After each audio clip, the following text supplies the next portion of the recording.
possible interpretation.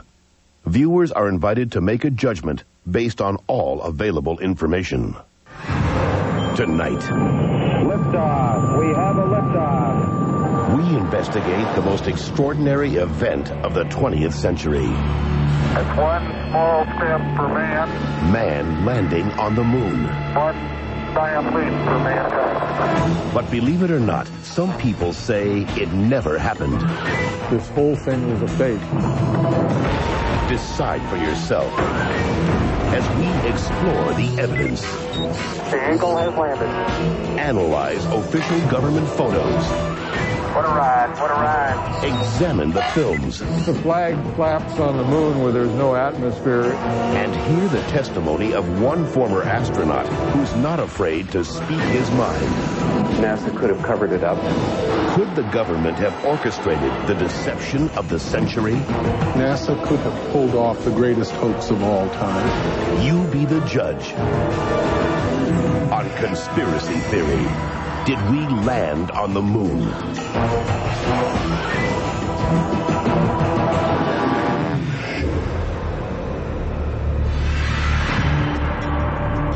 On July 16th, 1969, America held its breath.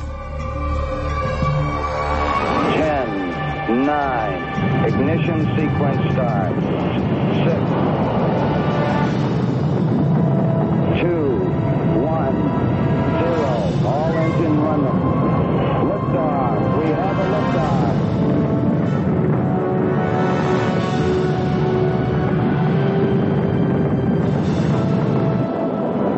Apollo 11 blasted into space, beginning its 250,000-mile journey to the moon. During their 8-day voyage, the Apollo 11 astronauts saw spectacular views of the Earth, floated in a weightless environment, and supposedly went where no man had gone before. Guys looking good, down a half. Lights on, picking up some dust. 4 forward, drift into the right a little. Contact light. Okay, engine stop. We copy you down, Eagle. Houston, Tranquility Base here. The Eagle has landed. But did it? Did they really land on the moon? Most of us think so. Millions of people watched on television as the lunar lander touched down, and these unforgettable words were spoken. It's one small step for man,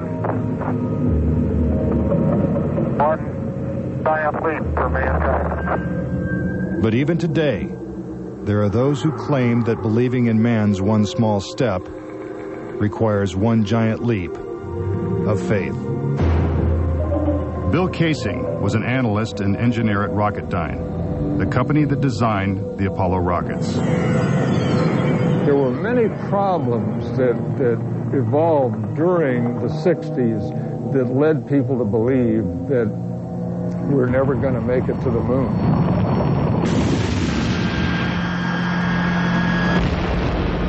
Three decades ago, when the world watched Apollo's lunar landings, Bill Kaysing was watching too. But what he saw on television, combined with his experiences at Rocketdyne, made him a skeptic. The whole thing then seemed phony to me. I think it was an intuitive feeling that what was being shown was not real. As he studied the footage more closely, he was shocked to find several inconsistencies. Kaysing observed that despite the clarity of deep space, the stars were missing from the black lunar sky. He saw the American flag waving, even though there is no air on the moon. And he discovered that there was no blast crater beneath the lunar lander, where its powerful rocket engine had fired. This evidence convinced Kaysing that we never sent a man to the moon. But NASA dismisses these charges. There are always going to be people who believe some outlandish theories, and the notion that we somehow were able to fake the lunar missions is pretty outlandish. As outlandish as it might seem, It has been estimated that as many as 20% of Americans believe we never went to the moon. But how could anyone think that one of the greatest moments in human history is a hoax? Is it really possible that NASA deceived the world? According to a former astronaut, it's entirely possible. Regarding the Apollo mission, I can't say 100% for sure whether these men walked on the moon. Brian O'Leary was a NASA astronaut in the 1960s and served as a science advisor during the Apollo moon missions. It's possible that NASA could have covered it up just in order to cut corners and to be the first to allegedly go to the moon. Was getting to the moon first so important that our government would consider faking it? To find the answer, we have to go back 40 years, to a time when America and the Soviets were locked in a struggle for world domination. People assumed that the nation that won the space race would win the Cold War. We defined that as being first to the moon. It was a time of more or less national hysteria. On October 4th, 1957, the Soviets terrified America when they sent Sputnik, the world's first satellite, into orbit. The New York Times had to publish an article explaining to Americans that it did not carry nuclear bombs that could be dropped on the city from that altitude. The American public's fear of nuclear annihilation intensified as Russia took the lead in the space race. House Speaker announced in Congress that we may be headed for extinction. Many feared that the Soviet Union's ultimate goal was to put a missile base on the moon. Meanwhile, America's space program was having difficulty even getting off the ground. The chances of getting to the moon and returning safely to Earth were something like 0.0017%. In other words, virtually an impossibility. What actually happened, in my mind, is that during the 60s, they said, if you can't make it, fake it. But if the Apollo missions were fake, how was this monumental hoax accomplished? According to Casing, the launch of Apollo's Saturn V rocket was real. It just never sent astronauts to the moon. The astronauts were launched with the Saturn V. Then, in order to account for their disappearance, they simply orbited the Earth for 8 days. And in the interim, they showed these fake pictures of the astronauts on the moon. But on the 8th day, the command capsule separated from the vehicle and descended to Earth, as of course was shown in films.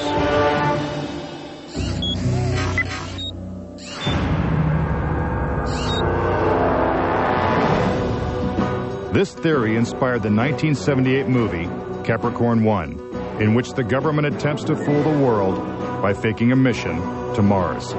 We do not claim this planet in the name of America. We claim it in the name of all the people of the planet Earth. The Apollo footage is strikingly similar to the scenes in Capricorn 1. Producer Paul Lazarus suggests that the film's plotline could be more fact than fiction. I believe, had they wanted to, that NASA could indeed have pulled off the greatest hoax of all time, never sent anyone to the moon, and recreated it in a television studio.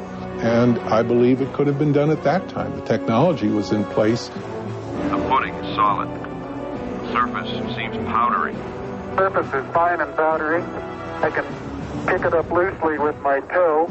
What we put up on the screen was our own simulated version of whatever we could do within a $4.8 million budget. But with NASA's $40 billion budget, Casing believes they had the resources to pull off a hoax if they couldn't make it to the moon. The reason I believe that NASA and the government faked the moon landing was basically it was technically impossible to do it. And they simply had to come up with some sort of alternative that they felt the public would believe. Casing theorizes that the lunar landings were actually filmed in Nevada's high desert, at the top secret military base known as Area 51. Area 51 is one of the most heavily guarded facilities in the United States. If you went in and tried to get some information, you could be shot and killed without any warning. Russian spy satellite photos of Area 51 reveal not only a series of hangars that resemble movie sound stages, but also barren moon-like areas which coincidentally are covered with craters. Compare this photo of a lunar crater allegedly taken from the moon's orbit by Apollo 10 with this satellite photo of a crater at Area 51. Even astronauts acknowledge the similarity of the terrain. It has a stark beauty all its own. It's like much of the high desert of the United States. Could billions of people really have been fooled into thinking the Nevada desert was the moon? Casing believes it's possible, and maybe the real reason Area 51 is so heavily guarded. This is a very secret base, and with good reason, because undoubtedly the moon sets are still there. And if they are, no one's getting a look at them anytime soon. Up next. Tranquility Base here. If the lunar module landed with 10,000 pounds of thrust, why is there no blast crater? Plus, was this footprint really made on the moon? And later, 10 astronauts die under strange circumstances. How far could the conspiracy reach?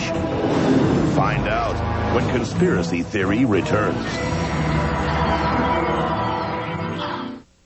When I had started, we could walk into the back. American astronauts to the surface of the moon. But could it have simply been a prop lowered by wires onto a movie set? Bill Casing says that this may explain the absence of engine noise in the official NASA footage.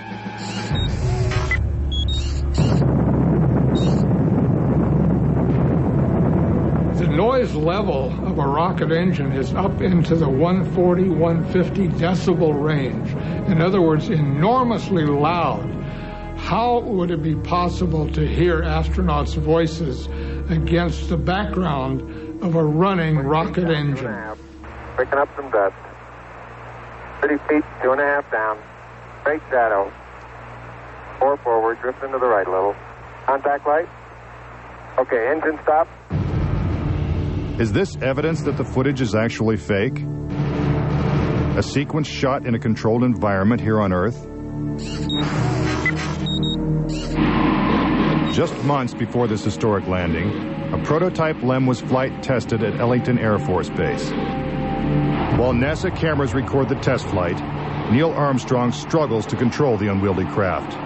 Then, at approximately 300 feet, the lander flies wildly out of control. At the last second, Armstrong ejects.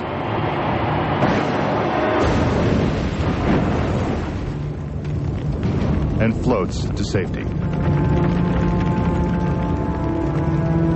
If the lander was so unstable and difficult to fly in the controlled environment of Earth, then how could the LEM land 6 times flawlessly in the alien environment of the moon?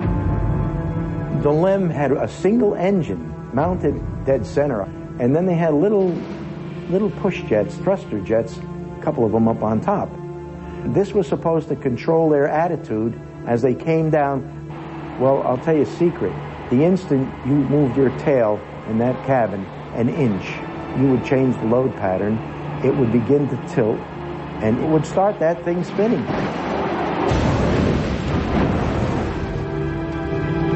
The arguments that have been arrayed on the side of those who believe that the lunar landings were a hoax are very elaborate, and they have to be to support a theory like this. In the end, there's one set of evidence that is irrefutable, and that is that there are footprints, boot prints, still on the lunar surface. But conspiracy theorists say that the footprints themselves are suspicious. The surface appears to be very fine-grained as you get close to it. It's almost like a powder. To have a powerful rocket engine blast the surface of the moon, blasting away all of the dust, and then find footprints surrounding the lunar lander, that to me would be an impossibility. Photo after photo reveals that the lunar surface surrounding the LEM is covered with footprints. But Kaysing says there's something even more difficult to explain. The fact that there's no blast crater under the LEM is one of the most conclusive pieces of evidence that I find supporting the hoax. In fact, no sign of a blast crater is visible for any of the 6 lunar landings. But LEM specialist Paul Fiel says he can explain why the lunar module left no crater when landing on the moon. The amount of thrust that you need coming out of the bottom of the descent engine is about 1,500, 2,000 pounds of thrust. And all that does is just push dust away. There's no burning or anything like that. Yet NASA's own scientific illustrations clearly depict a blast crater. Then there's one other point. If they had truly landed on the moon, this dust would have then descended on the lunar lander, on the foot pads, and we find not a trace of dust on the foot pads. When I discovered that alone, I said, no way am I looking at a lunar lander that landed on the moon. Could it be that the LEM was just a prop on a giant lunar movie set? When Armstrong said, that's one small step for man and one giant leap for mankind, the footprint that he made could have easily been made in Area 51. Kaysing points out that the LEM's departure from the lunar surface is even more suspicious. In the footage of the ascent stage going up, what you don't see is an exhaust plume coming out of the rocket engine nozzle. What a ride, what a ride. But what do we see? We see the ascent stage suddenly pop up without any exhaust plume whatsoever, as though it were jerked up by a cable. Is this evidence of a conspiracy? Was the government capable of such a massive cover-up? To propose that this was all faked and a hoax, they have to say that every piece of evidence, that every physical scientific test that one could offer to support the reality of the lunar landings, they have to say that all of those are fake.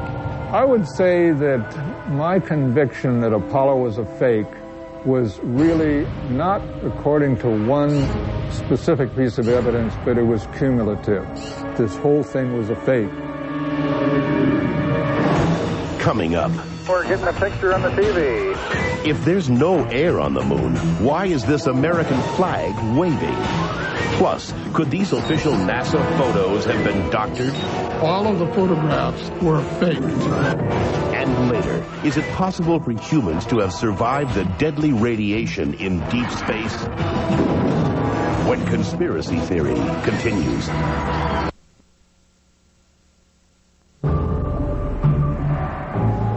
If the moon landings were actually filmed on a movie set, then where's the evidence? According to David Percy, an award-winning filmmaker and photographer, the proof is in NASA's own lunar photos and video. Our research suggests that images of the Apollo landings are not a true and accurate record. In our view, the Apollo pictures were faked. Many of the images are replete with inconsistencies and anomalies. In fact, Percy claims that when examined, these images suggest that man never went to the moon at all. This famous scene of man taking his first steps on the lunar surface is one of the most recognizable in history. But why are such important images so grainy and hard to see? And we're getting a picture on the TV. You got a good picture, huh? NASA claims it's the result of 1960s technology. If you go back and look at it, the Apollo 11 mission was some pretty awful video by today's standards. These were ghostly images. It just did not look very real at all. And that was a function of the transmitter at the time, the camera at the time that we had available to us to fly on Apollo 11. But investigative journalist Bart Sabrell believes that NASA intentionally made the images hard to see. NASA orchestrated the hoax in a very unique way through television. They had one picture which they completely controlled, black and white, grainy, that convinced everybody we were on the moon. We had no reason to doubt it. They had complete reins over the pictures, over the sound. I mean, sad to say, it was easier than people believe.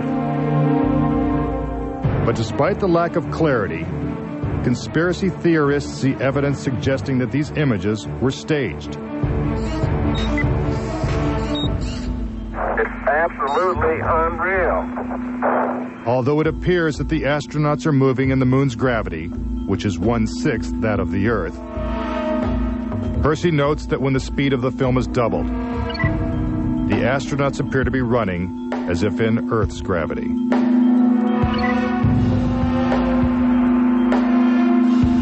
Also, when the footage of the lunar rover is doubled in speed, it looks as if it's driving here on Earth.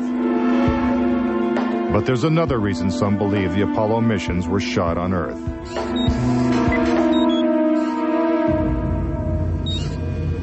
If there is no air or wind on the moon, why is this American flag waving?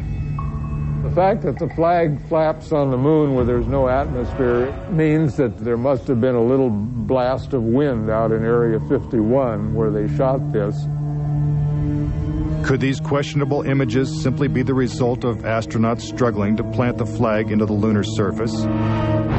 Or is there more going on than meets the eye? What about the still photography? Some say the design of the bulky spacesuits would have made it extremely difficult for the astronauts to operate their chest-mounted cameras. The man who designed these cameras is Jan Lundberg. Once on the moon, on the lunar surface, in the dress, in the life support system, you couldn't see the camera. They couldn't bend their head that far down. They had no viewfinder. They had to aim by moving their body. Click, click, click. If the cameras were so difficult to manipulate, how were thousands of photos taken with crystal clarity and precise framing? The pictures that we see that allegedly were taken on the moon are absolutely perfect. But with closer examination, Casing says flaws begin to emerge. Unfortunately, errors were made which are now being discovered. Conspiracy theorists point out that lighting is a major flaw in the lunar photos. Case in point, on the moon, the astronauts' only source of light was the sun. They had no extra lighting, no flashes or things like that. Yet in this photograph from Apollo 14, the shadows are cast in different directions, suggesting multiple light sources. The shadows cast by the rocks in the foreground should have been east-west, like the LEM shadows. And in this photo from Apollo 17, again the shadows are pointing in different directions. Outside in sunlight, shadows always run parallel with one another. So the shadows will never intersect. Conspiracy theorists say it's not just the shadows that indicate the use of additional lights, but what has been photographed in the shadows. For example, here's an astronaut who descends into a huge shadow cast by the lunar module. Yet his entire body is still visible. How is it that he is not shrouded in darkness? Here's the same maneuver from another Apollo mission. Again, the astronaut is brightly lit in what is obviously dark shadow. And in this picture, the sun is directly behind the astronaut. His figure should be a silhouette. Yet even the smallest characteristics of his suit are recognizable. It seems like he's standing in the spotlight. And I can't explain that. That escapes me. Why? And finally, in this picture with the sun behind the lunar module, the front of the craft is clearly visible. The words United States are crisp and clear. How could these backlit pictures be so detailed? It's because there's more than one light source, which means they're not on the moon. But NASA simply dismisses these arguments. There are a number of claims that the pictures taken by Apollo astronauts were faked. And there are so many, it would be an exercise in futility to go off and try to answer all of those. But the questions continue. Why do some of these images shot at different times and different places appear to have identical backgrounds? These two photos seem to have the same mountain backdrop, yet the lunar module is only present in one of them. Seemingly impossible, since the LEM never moved and its base remained even after the mission. What a ride, what a ride. Some suggest the same artificial backdrop was used when shooting two entirely separate pictures. Background discrepancies are also apparent in the lunar video. The best evidence are some pictorial anomalies in the photographic record of the trip to the moon. There is one for Apollo 16 where the same shot, the same hill, appears in 2 different days. This tape was shot on what was reported to be the first of Apollo 16's lunar excursions. But it couldn't pick a better spot. And this video was from the next day at a different location. That is the most beautiful sight.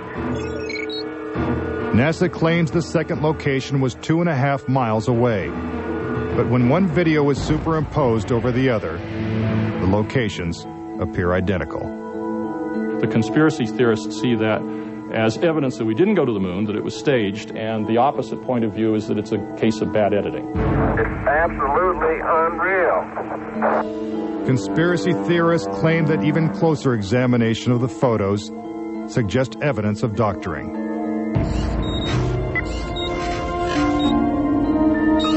For reference, crosshairs were permanently etched into the lunar cameras, so they would have to appear on top of every image. But in this photo, a crosshair is behind a part of the lunar rover.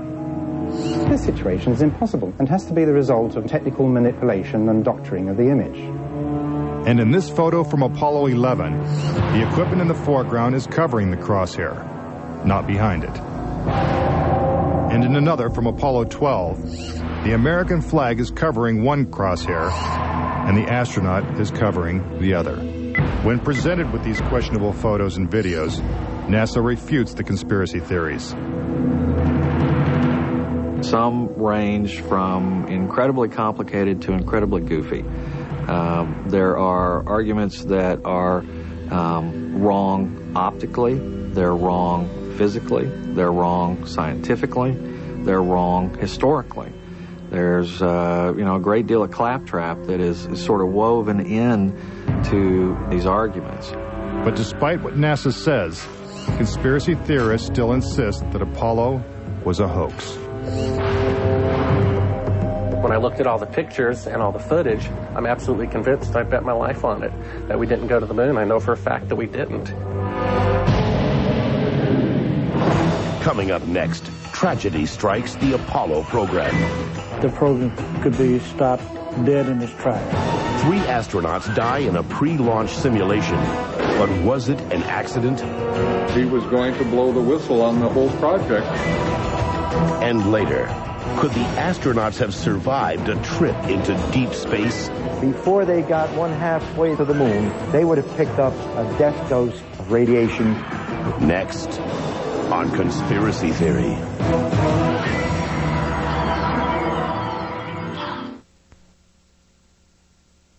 What conspiracy theorists say is true? How could NASA perpetrate such a widespread hoax without someone from the inside blowing the whistle? Virgil Gus Grissom was selected as one of the original 7 astronauts. A family man and a veteran of several space flights, he was a national hero and was likely to be the first man to walk on the moon. But Grissom was also an outspoken critic of the space program and was quoted as saying, "Someone's going to get killed." Unfortunately, Grissom's worst fears were soon realized. On January 27, 1967, 2 years before the first moon landing, Grissom and his crew boarded the Apollo 1 capsule for a full-scale simulation. The problems began almost immediately. First, the capsule's communication systems failed. You copy? No, I didn't read you, Chuck, at all. I can't read you, Chuck. You want to try the phone? Hey, how do I get the moon? We can't pass between 3 buildings. I can't hear a finger's way. Suddenly, the capsule burst into flames with the astronauts sealed inside.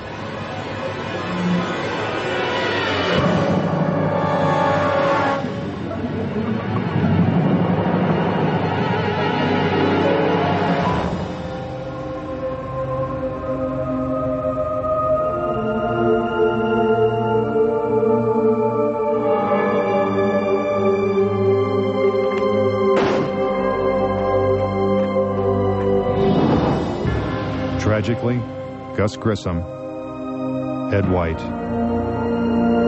and Roger Chaffee lost their lives before ever leaving the launch pad.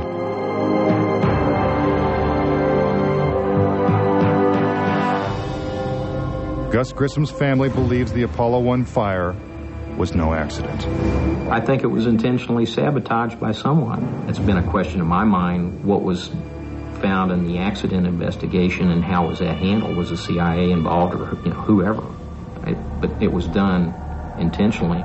Grissom's family doesn't know who was responsible for his death or why it happened. But they say NASA knows the truth. Gus gave his life for this program, and I feel like that it is up to NASA to come forward and give us a direct answer to what really happened. Were Gus Grissom and the Apollo 1 astronauts victims of a tragic accident? Or were they intentionally silenced because they knew too much? We may never know. The cause of the fire is still a mystery, and the capsule remains locked away at a military base. But Grissom wasn't the only Apollo critic to meet with a suspicious and untimely death. Thomas Ronald Barron was a safety inspector during Apollo 1's construction. After the fire, Barron testified before Congress that the Apollo program was in such disarray that the United States would never make it to the moon. He claimed his opinions made him a target. Has there been any pressure on you by NASA? Nothing. We were, my wife and I were somewhat harassed at home when this first thing broke some time back, but it's going away now.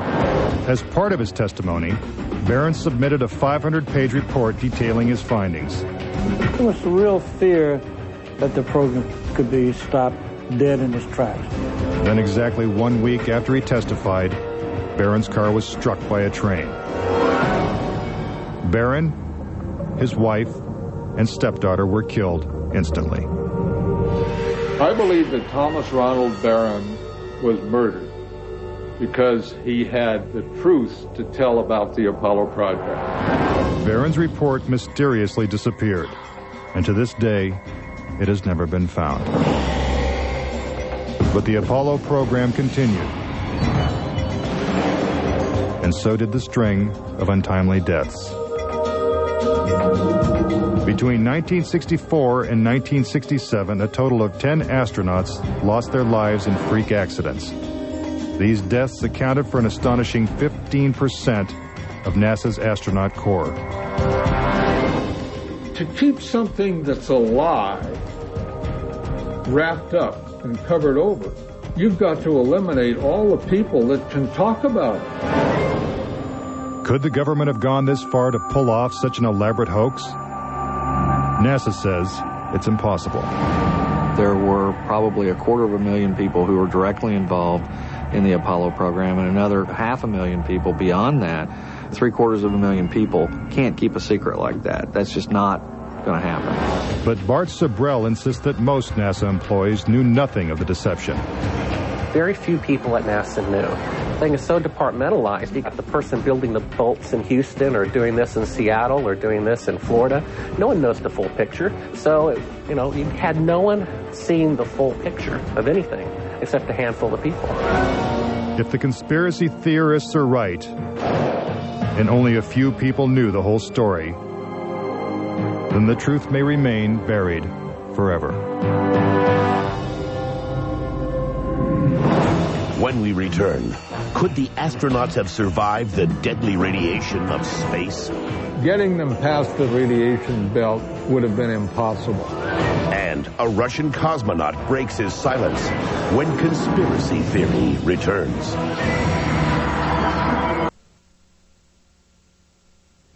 Suspicious deaths, evidence of doctored photos, and flags waving in the airless vacuum of space are not the only reasons to doubt that we ever went to the moon. Some say the astronauts could never even have survived the trip. The reason why they couldn't go to the moon is because of a phenomenon that few people know about called the Van Allen radiation belts. 500 miles above the Earth, these bands of intense radiation surround our planet and are thousands of miles thick. Any human being traveling through the Van Allen belt would have been rendered either extremely ill or actually killed by the radiation within a short time thereafter. Other than the Apollo missions, no other manned space flight has attempted to pass through this deadly radiation. Every manned mission in history, Gemini, Mercury, Skylab, the Space Shuttle, has been below the radiation belt, all except going to the moon. To protect the astronauts, the capsule would have needed 6 feet of lead shielding, according to physicist Ralph Rene. Obviously, the only shielding they had was the literally paper-thin outer hull of aluminum, and their suits consisting of glass fiber, some aluminum fibers, and silicon rubber. It's very interesting concerning radiation that the astronauts were protected by a thin film of aluminum when here on Earth they put a lead shield on us when they take a dental x-ray. Some theorize that if the Van Allen belts didn't kill the astronauts, even deadlier doses of radiation deeper in space would have. Violent explosions in the sun called magnetic storms flood space with intense radioactivity. A magnetic storm will come along, and that can increase the intensity of the radiation belts by maybe 1,000 times above what it was before.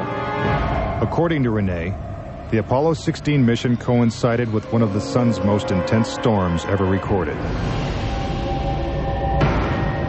Around the rotating sun came this immense flare, the biggest one of the 20th century. It went on for 3 or 4 days. All the while it's slowly rotating around. Although the effects of radiation are horrific, ranging from hair loss to cancer to death, the solar flares had no adverse effect on the Apollo 16 crew.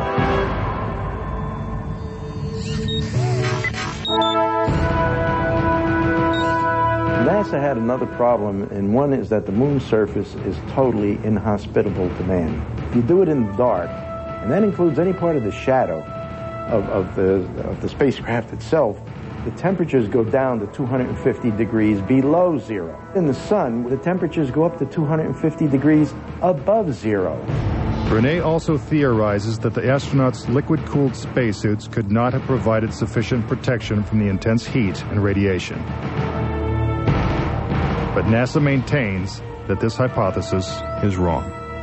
The claim that the radiation on the lunar surface would have incapacitated or hurt the astronauts, it's equal parts bad science and a bad understanding of how we went about designing the equipment. The spacesuits that they wore were incredibly tough and very resilient to lots of different things. If those suits do what NASA says they can do, then I want to see them suit up a guy or two, put him into 3 Mile Island, the pit there that's still hot, and have them clean up the mess. But they can't and they don't.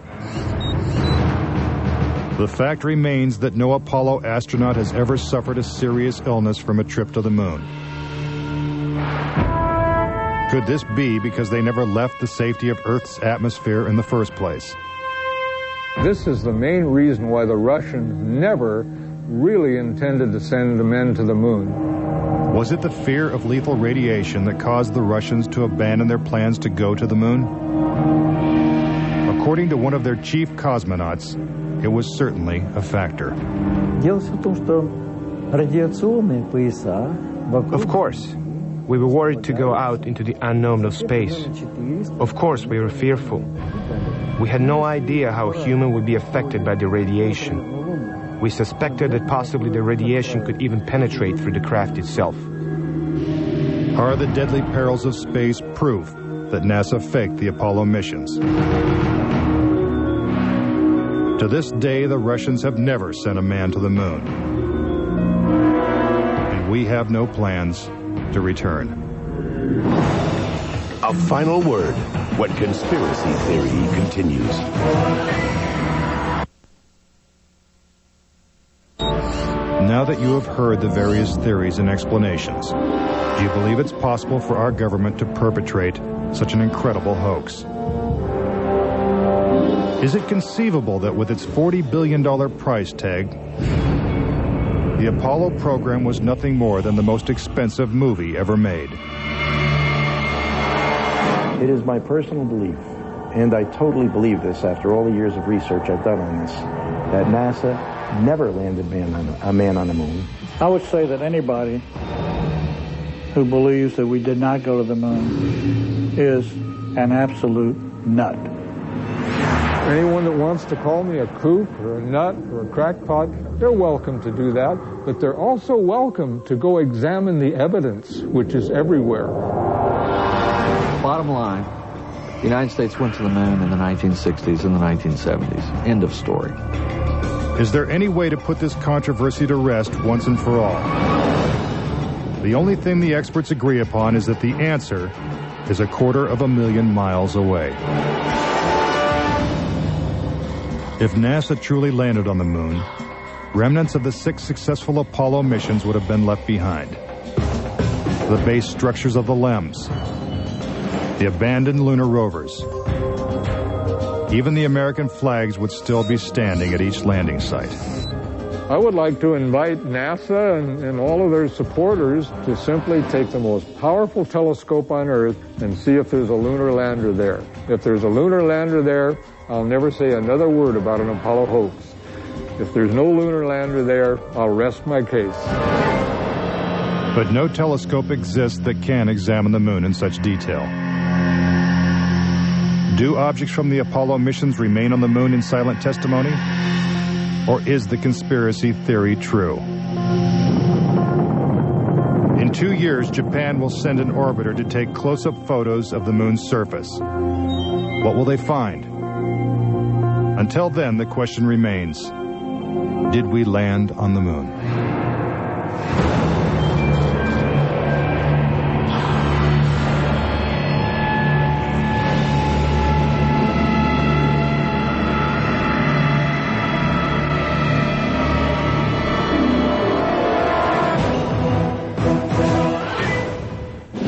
Right now on the Fox 53 10 o'clock news, mere fears. Folks are getting ready for the Russian space station to fall.